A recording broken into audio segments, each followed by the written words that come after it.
Assalamualaikum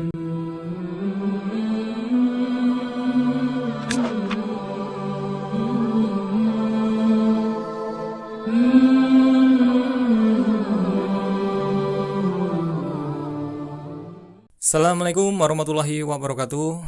Bismillahirrahmanirrahim. Rabbi shrahli shodri wa yassirli amri wahlul 'uqdatam min lisani yafqahu qawli. Oke teman-teman, jumpa lagi di channel Miftahoul Ulum, dan seperti biasa saya masih ditemani Ustadz Abdullah Zuhad. Untuk tema baru kali ini kita akan membahas tema apa, Ustadz? Yaitu tentang iman juang atau Al-Quran satu iman juang. Itu tema pendeknya itu. Nanti akan kita uraikan tantangannya dan jawaban Al-Qur'annya. Oke, untuk tema kali ini Al-Quran satu iman juang ya. Atau teman-teman yang belum subscribe channel Miftahoul Ulum, segera subscribe agar mendapatkan informasi atau akan mendapatkan update video yang terbaru. Dan jangan lupa untuk aktifkan tombol loncengnya agar teman-teman mendapatkan notifikasi terbaru jika channel Miftahoul Ulum update video terbaru. Dan langsung saja teman-teman, kita akan menyimak kajian tentang Al-Quran satu iman juang yang akan disampaikan Ustadz Abdullah Zuhad.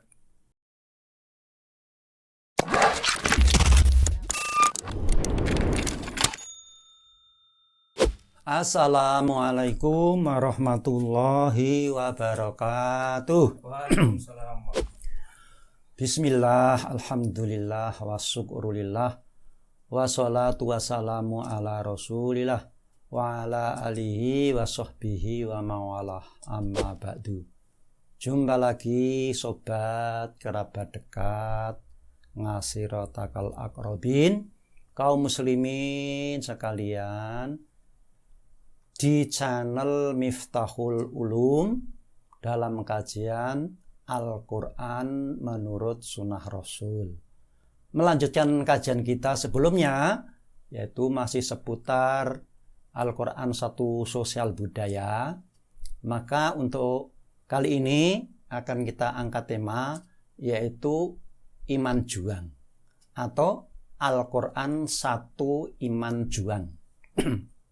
Yaitu klasifikasi dan spesialisasi ayat-ayat Al-Quran yang sejenis, ya, yang membicarakan tentang kebutuhan berjuang atau menjawab kebutuhan hidup dalam hal berjuang, khususnya bagi kaum mukmin.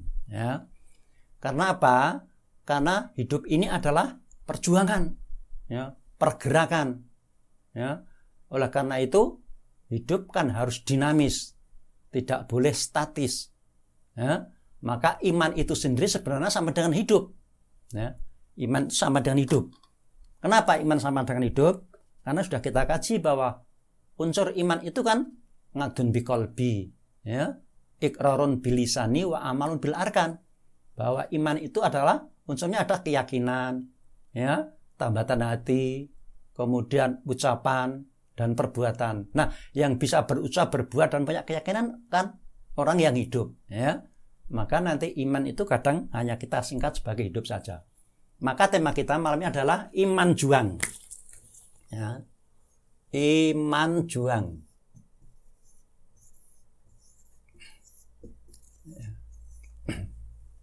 Ya. Iman ini kan sama dengan hidup. Ya. Iman sama dengan hidup. Karena orang yang beriman itu adalah orang yang hidup. Ya, mengandung unsur akdun biqalbi wa iqrarun bilisani wa amalun bil arkan. Maka nanti istilah iman sama dengan hidup, sedangkan juang, ya, silakan nanti Anda buka kamus, ya, kamus besar bahasa Indonesia.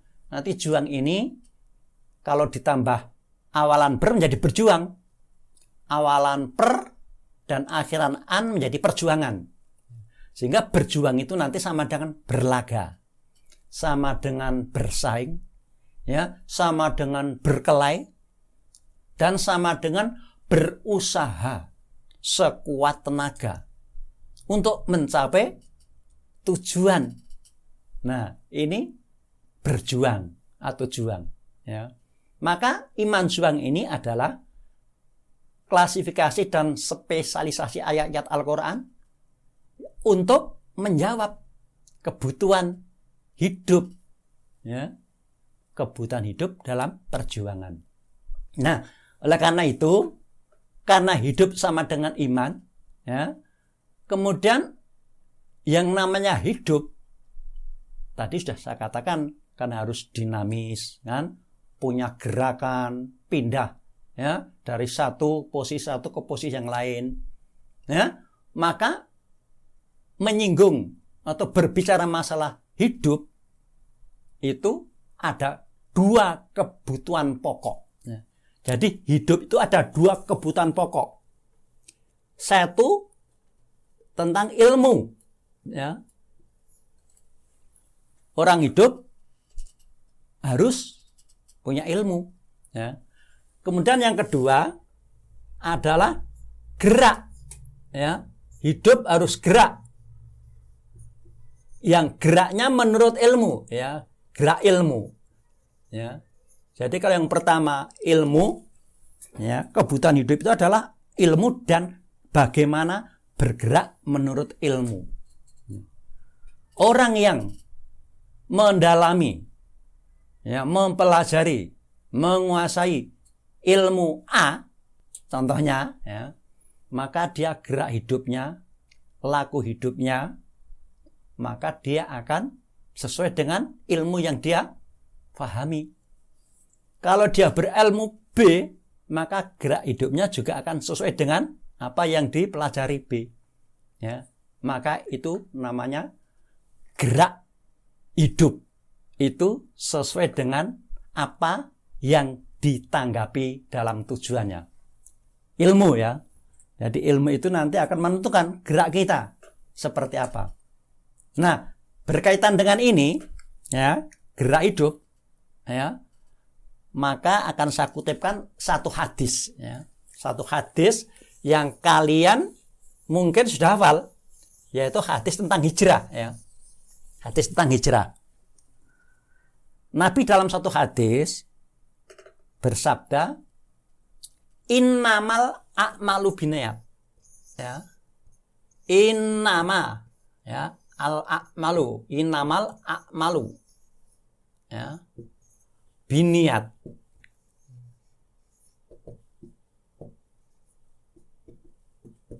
Ya.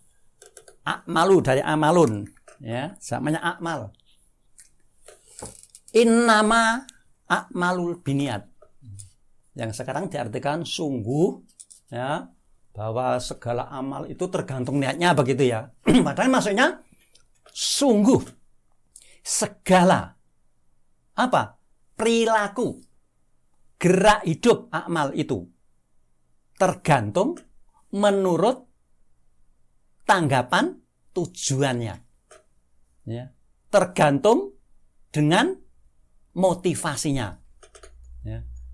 Tentu saja sesuai dengan alternatif ilmu, ya. Jadi sekali lagi, innamal a'malu binniyat, bahwa sungguh segala gerak hidup, perbuatan itu tergantung menurut tanggapan tujuannya. Apa tujuannya mau bergerak itu? Nah, tujuan itu nanti dibentuklah ilmu, ya. Yang kedua, wa innama, ya, wa innama likulim ri'in, ya. Wa innama likulim imri'in, ya, kulim ri'in, ya, manawa.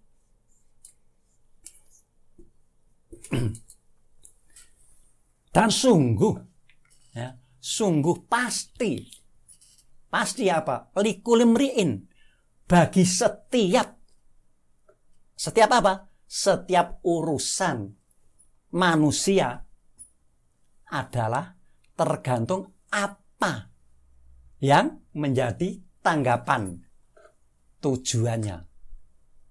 Sehingga segala perbuatan, gerak hidup, urusan kehidupan ini, kata Nabi, ya nanti tergantung apa motivasinya, apa tanggapan terhadap tujuan ilmunya, ya.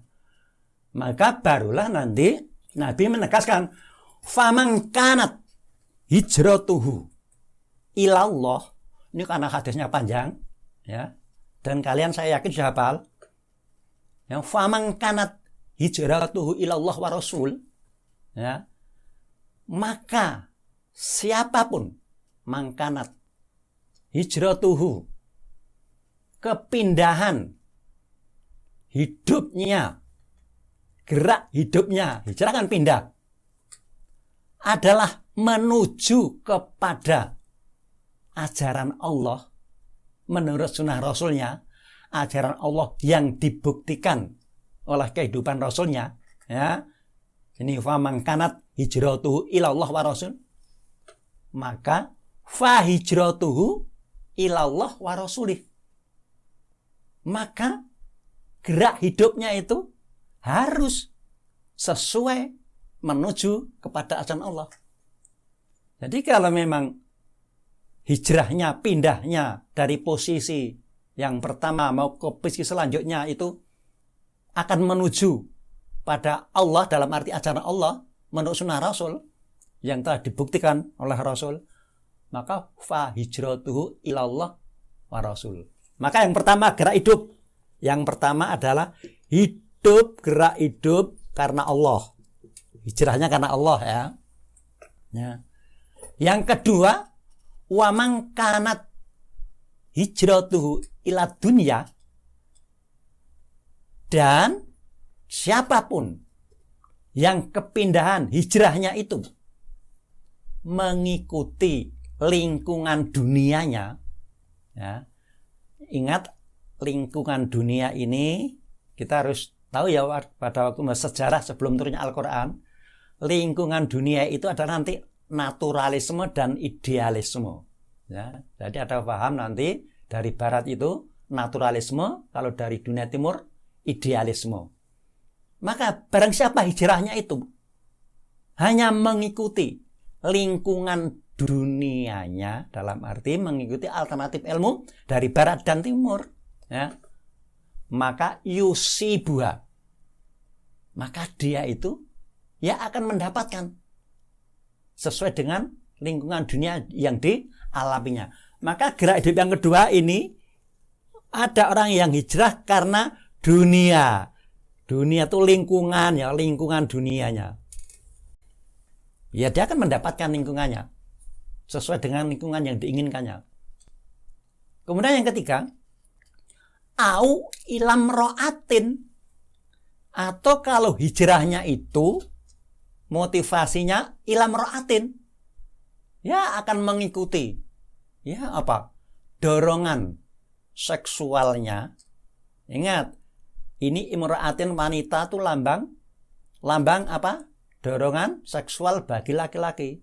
Kalau perempuan ya laki-laki. Maka di sini dimaknai, maka siapa yang hijrahnya itu karena mengikuti, ya, apa? Mengikuti, ya, seksualismenya, nafsu seksualnya, kecenderungan seksualnya, maka kata Nabi fayangkihuha, maka gerak hidup dia itu hanya fayangkihuha, hidupnya adalah dari kawin ke kawin, pindah di satu tempat kawin, menikah, sana nikah, kawin, ya. Maka itu yang ketiga.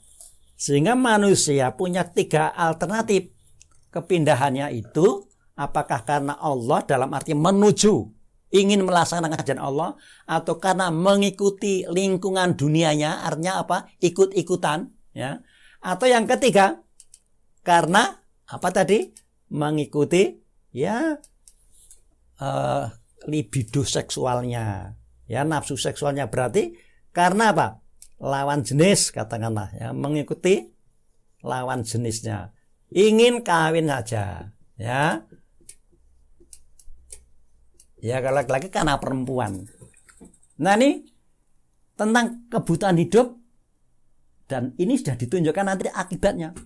Kalau kalian hijrahnya, pindahnya, gerak hidup kalian itu menurut menuju pada ajaran Allah atau menurut ajaran Allah, maka pasti kalian akan sampai kepada apa yang diajarkan Allah. Tetapi kalau gerak hidup kalian itu hanya mengikuti lingkungan dunia yang naturalisme dan idealisme, itulah nanti yang akan kalian dapatkan. Nanti akan saya jelaskan serba sedikit singkat tentang apa itu naturalisme dan idealisme ya. Itu lingkungan dunia ya sebelum Al-Qur'an turun. Yang ketiga, atau hanya mengikuti ya katakanlah syahwat seksualnya. Nanti hidupnya hanya dari kawin ke kawin. Nah, ini kebutuhan hidup itu ilmu dan gerak hidup. Ya. Nah, jadi nanti menurut hadis ini bahwa untuk punya motivasi gerak hidup ini memang harus didukung oleh ilmu. Begitu pula nanti dalam hal perjuangan, ya. Sehingga bagaimana dengan perjuangan ini saya hapus ya. Nah, maka ingat, juang itu adalah sama dengan berjuang adalah berlaga, bertanding, ya, tapi juga bisa berperang, berselisih. Tapi juga berarti berusaha, ya, berusaha sekuat tenaga untuk mewujudkan cita-citanya menjadi kenyataan. Itu berjuang.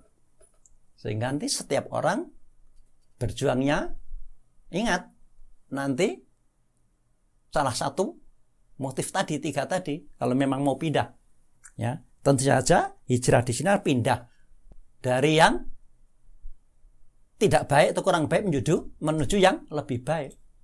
Maka berjuang ini adalah menuju kepada yang lebih baik. Nah, maka itulah iman juang. Iman juang hidup itu adalah perjuangan, ya. Maka kalau menginginkan tujuan yang baik, ya perlu perjuangan. Nah, ini. Maka nanti tantangan yang dihadapi ya, Al-Quran tantangan dulu. Tantangannya bagaimana toh? Ya. Tantangan bagaimana berjuang yang baik itu bagaimana? Apa syarat-syaratnya? Ya, tantangan ya. Tantangan. Ini A, tantangan. Nah, tantangan ini nanti menurut Barat ya. Nanti silakan Anda baca misalnya bukunya MacIver ya, dalam judulnya The Web of Government, atau apa karangan Bertrand Russell ya, Renaissance ya. Tadi ada buku Renaissance ya, kebangkitan, atau bukunya Profesor Barents, ilmu politik ya, atau Kierkegaard ya, aksentualisme. Buku-buku yang tentang perjuangan ini ya, menurut dunia barat nanti bahwa berjuang yang baik itu ada 4 syaratnya. Ya, ini syaratnya ada 4 ya. Ada 4 syarat berjuang yang baik itu. Ini tantangan ya. 4 syarat berjuang yang baik yang akan dijamin keberhasilannya menuju kehidupan yang lebih baik. Nah, apa yang satu? Yang pertama, ya menurut Barat ya, berjuang yang baik itu harus ada dasarnya. Nah, ini ada dasar. Ya, harus punya dasar. Apa dasarnya kamu berjuang ya? Nah, dasar ini nanti berisi doktrin. Ya. Harus punya dasar yang berisi doktrin. Berjuang yang baik, dasarnya harus kuat. Doktrinnya juga harus kuat. Apa doktrin? Ya, doktrin ini kan asas, ya, asas pendirian, ya, yang kebenarannya tidak pernah dilakukan, tidak pernah disangsikan. Ya.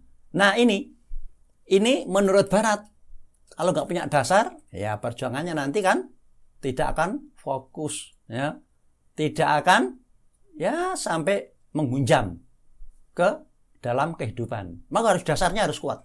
Apa dasarnya? Nah nanti doktrin ini yang jadikan dasar oleh Barat itu nanti adalah naturalisme. Ya, ini ya. Nanti dasarnya adalah naturalisme. Apa naturalisme? Ya. Naturalisme ya. Isme ya, berarti faham tentang kealaman.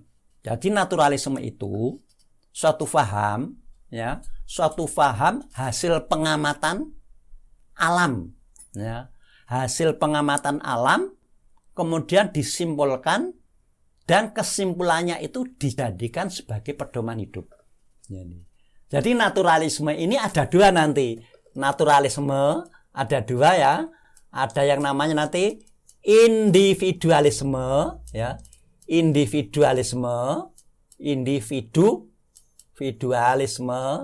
dan ada yang kolektivisme ya, kolektif ya. Jadi nanti Barat itu menyelidiki misalnya ya, kehidupan alam besar, matahari, bulan, bintang ya,